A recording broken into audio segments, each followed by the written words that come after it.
Rohan, thank you very much for a very informative lecture. I'm Rear Admiral Sarath Veerasekara. I know you very well. Rohan, now, don't you think this is a conspiracy of the government and the US to for the US to have a footprint or foothold in Sri Lanka? It's a conspiracy between US and our government for the US to have a foothold in Sri Lanka because we are on the verge of signing the acquisition and cross services agreement.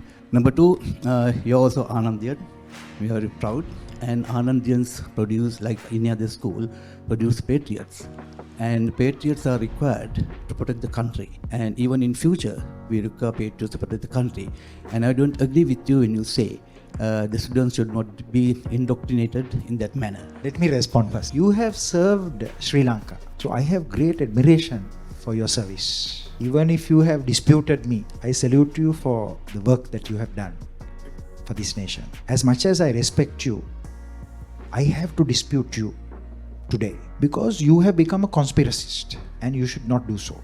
Sri Lanka, I agree with you, should have an equidistant foreign policy. We should have good relations with the Chinese, with the Indians, and with the West, especially with the US and Europe. We cannot side with any of those power blocks because if we do that, we will be harmed. So I agree with you that we shouldn't have an alliance with just one country to fight terrorism. We should work with all countries. But I disagree with you that America had anything to do with this attack, IS attack.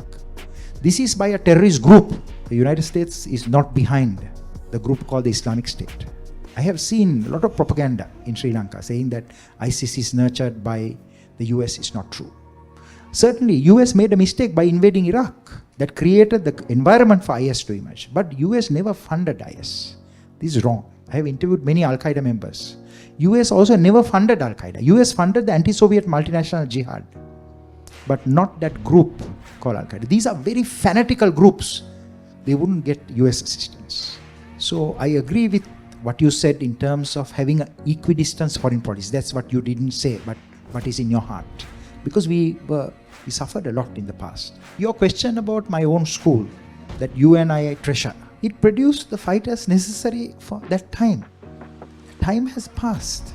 Today our school should be reconfigured to build the Sri Lankan nation. You and I should go back to our school and discuss this with the teachers and the students.